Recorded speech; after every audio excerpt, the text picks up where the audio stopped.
Well, let me tell you something, brother. Snort, snort, snort. Kogan. Drip. Snort, snort. I got the drip. Disco says, some people say bad exposure is good exposure, but probably not the case with This Is How You Don't Play. Here's the difference. Here's the difference, okay? Let's say, for example, there is a celebrity, a actor, that gets a bad reputation, correct? But they continue to get work. Well, guess what?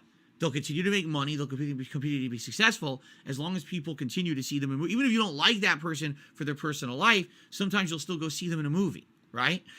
With This Is How You Don't Play, literally they take my content, they edit it in a way that creates fair use, and essentially they make it into a transformative work that's toxic and negative. So they're protected legally to make that content, but now it encourages people to not actually check out my own content. Imagine if, you know, I don't know. Well, let's talk about Robert Downey Jr. He used to be someone with the worst reputation, absolutely worst reputation, right? He was known as the guy who was a druggie. He was horrible, getting into crimes and things, all kinds of messed up stuff, correct? But then he kind of had a resurgence of his career. But imagine if when he was trying to resurge his career, all his movies were all over the internet, pirated, just to make fun of him for free. Now, that didn't happen. Why? Because you can't do that with movies. With movies, you get sued to shit. You get shut down with copyright claims, right?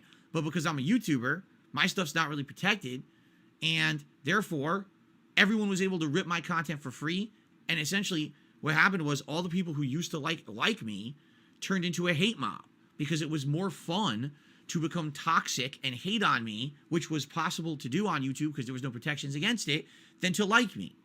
And it became this group, almost cultish mentality of people. It's fun to hate on Phil because he is very susceptible to it. It hurts him concretely. We can see the actual net results of the things we're doing that hurt him, and we enjoy that, seeing that pain. We like seeing him writhe in pain. And so they would keep twisting the knife as much as they could. And it destroyed my business because I had no protection against it.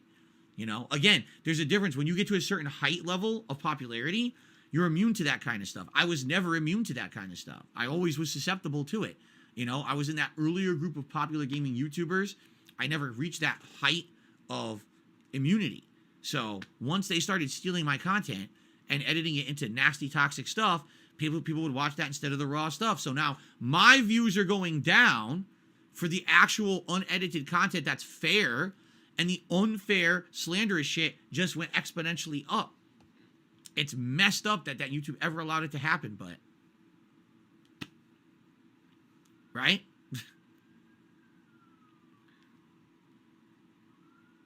Yes, of course, current games are easier in difficulty than old games, of course. Yes, I've heard of Action 52. Never played it, but I've heard of it. Guys, I'm going to be around for about another 10 minutes or so. So last chance you want to ask me some questions, or if you could support the stream in any way, I would really appreciate it. As you know, this is was supposed to be my only gameplay stream for today. I would appreciate it if you could support in any way. Thank you. Oh, let's see here. Oh, troll. There we go. I can just ignore the moron. Here, I will just say this, and I'll move on. But the most hilarious, unfair, completely unqualified criticism I've gotten over the years. You can say, originally when I was a Let's Player, my gameplay was inferior. I blamed the game. I blamed the game developers too much. I had ridiculous, over-the-top, risque commentary that was sexual and had to do with race and shit like that. I would argue all of that criticism is correct. All of it. You could say I was obstinate. I was immune to change and things like that. I will actually agree with you there, okay? All these things have been discussed, you know, ad nauseum in the documentaries and things that I've already responded to. But the one criticism that's the absolute most hilarious is that, oh, see, over the years, you're just a beggar now. It's like, hold on. Hold on a second here, all right? My history is directly dependent on the history of people hating on me and ruining my very successful business. Until people actively stole my content to make This Is How You Don't Play and basically ruined the ability for people to enjoy my raw content because it became make fun of Phil because it's toxic or you're not in the in crowd, right? That's what ruined the business. And then illegal activities over the years, like false copyright strikes, right? Things like that ruined the channel. So number one, you ruined my popularity by making me fun to hate. Then for the people that were left who were still enjoying the content for what it was, you ruined the popularity of the channel by breaking the law. So you systematically ruined my business. So you say, well, now you beg too much. Well, I never did until you ruined my business. You understand? I was fine. I didn't have a Patreon. I didn't have people donating via PayPal and Super Chats. None of that existed. I didn't need it. You ruined my business. It wasn't me. Yes, there was plateauing. Yes, there was a decline. But the business wasn't ruined overnight by my actions. It was literally ruined by the actions of hateful people against me. If you didn't do those things to turn public opinion against my content, to actually make it so that my YouTube channel was kicked out of the algorithm so no one would see my content suggested anymore, if those things didn't happen, DSP Gaming never would have shrunken the way that it did. I wouldn't have abandoned the channel for several years to be a full-time streamer on Twitch, and I certainly would have changed my business model to now be reliant solely on the viewers, which you call e-begging. You created the situation, and now you don't like it. You're to blame. Look in the fucking mirror. I wasn't like this until you ruined the other whole successful business I had. And you're all immune to it because you all hid behind the internet in anonymity because little pussies you are, you know? But that's the most unfair criticism I get. The e-begging thing, listen, you can say it's too much, it annoys the viewers. That, okay, that I can change. But just to say, oh, you rely on others for your income. It's like, and? You created the monster. Now you don't like the monster. You created the Frankenstein, and now the Frankenstein's destroying the village, choking the villagers, and burning everything down, and you're pissed about it. Oh, I don't like that. He's like that. You made me like that. I didn't used to have to do that. I didn't have crowdfunding until you destroyed my profitability on DSP Gaming. You're an idiot. And you can't live with yourself because you can't live with your consequences of your own actions. That's really the truth about these mobs of internet trolls. They absolutely will not be held accountable for their own actions. It's the ultimate hypocrisy. You have to hold Darkside Phil fully accountable for every single thing he ever said and done.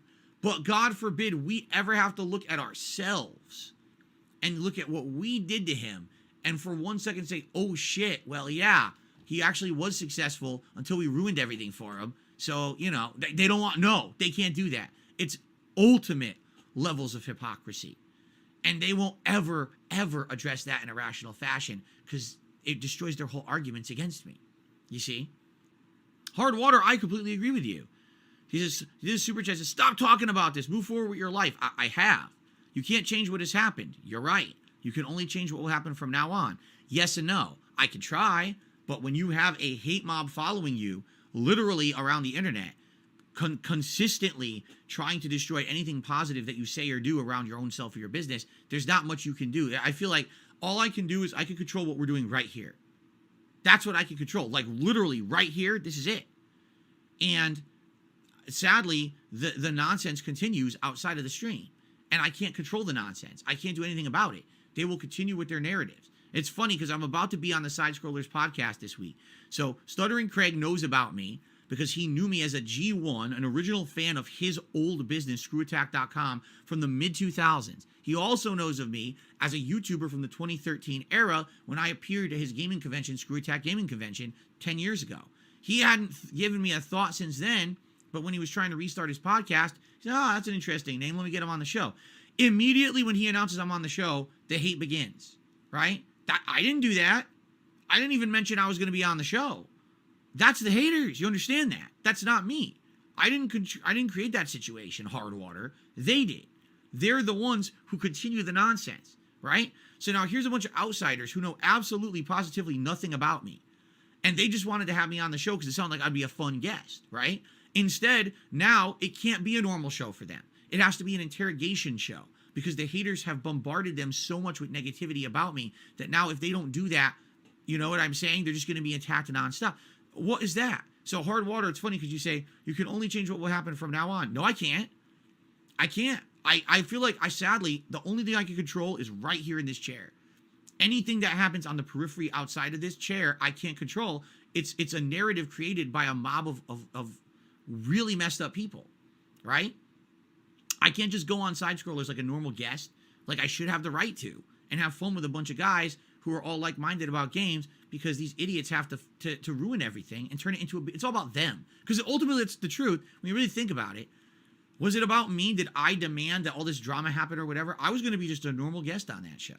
But then they made it about them. But what about our agendas? What about our questions? What about our demands? Who are you? Who the fuck are you? Why do we have to answer to you? Right? I mean, in reality, that's really what should have been. Why does anyone have to answer to you? You're a bunch of nobodies. No one cares about you. Bunch of hate mongers on the internet, bunch of little fucking nitwits, right? I don't care. I don't sit here and answer to them. I certainly don't, right? I don't. But that's what I mean. Like you say, oh, you have the ultimate control. No, I don't. The only thing I can control is what's right here on in this chair, on this channel, or I guess on DSP Reacts. That's it. I sadly can't really reach out to anything else. I have no control over the disgusting hate cloud out there around me. I don't even hear it. I literally, if I had not paid attention, I wouldn't even know what was going on. I don't care. I want to just do my own thing. They continue on with the nonsense themselves. You see what I'm saying? Again, here we go again, Hardwater. Hardwater did another super chat saying that I'm playing the victim. Who is playing a victim? Did I sit here? Do I sit here all day on stream and just whine about the haters? I never mentioned them. It's only when people bring them up. I literally don't talk about them. I don't care about them at all. This is a situation, people are talking about the podcast this week. This is a situation, this was controlled and created 100% by the haters. Those guys from Side Scrollers didn't create the situation. I didn't create the situation, right? What are you talking about? Who's playing the victim? Every day I come out here, I ignore them, and I do my own positive thing all day, every day. How is that playing a victim? I don't think you even understand what the term means if you think I'm playing a victim. Really? No. You want to know who plays a victim? The people who lean into the lolcow shit. Oh, woe is me. Give me money because I'm hated on all day, every day. How many times have I told you guys? Do not support me at all because of the haters. Support me because you like me and you like my content and you want this to continue. If you like these changes that I've been making recently to make stuff better, if you like the idea that I have a whole new channel dedicated to React style content based on your feedback, support me for that. Do not support me because of the hate thrown against me on the internet. I don't want that. I want earned support. How can you say that's a victim's mentality? You're an idiot. It doesn't even make sense. It's a complete nonsensical thing you've said. So thanks for the super chats, but that was the dumbest statement I think I've heard in a long, long time. Seriously. Why attack someone who supported me? Because they just literally said something that's a lie. That's nonsensical. I hate these statements. It's not, stop. You're still talking about how you're a victim. Control your own destiny. That's what I do every day. I don't sit here talking about being a victim every day. We're talking about this because people brought it up. I didn't bring it up. What are you? It's just nonsense. And I'm tired. I'm sorry. I will call out hypocrisy and nonsense when I see it. You're going to say I did and said something that I didn't say or do. I will call you out. That's bullshit. I have the right to defend myself against outright lies. Okay? What? Just listen to this. Okay, this is very funny. Hardwater did another super chat. Martin Luther King and Malcolm X didn't complain about being victims. They tried to fix the world they live in. Look in the mirror. You're comparing my situation as an internet content creator, all right, being harassed by a hate mob for 10 years to the plight of an entire race of people who were enslaved, mistreated, and treated like second class. Not even second class. They were lower than that, the way they were treated by society. You're going to actually actively compare those two things like they're equivalent. You are a moron. That's tremendous stupidity. Wow. I don't think I've heard something as stupid as that on my streams before. What the heck? Wow. Vacuous empty-headedness. Yikes. You actually think I would try to make that comparison? You are, wow, yowza. In fact, you know what? How about this? I'm going to help you. All right? Here's what I'm going to do.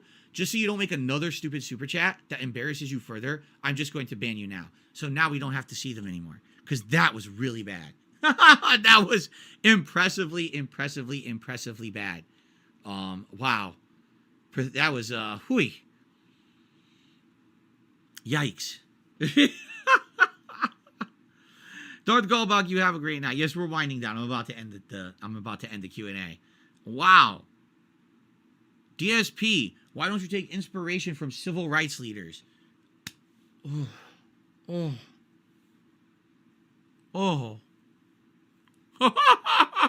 Ooh, now it's not so hard to understand why Angry Grandpa videos have 40 million views.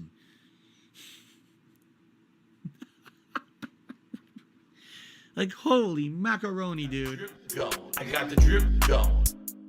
I got the drip going. I got the drip going.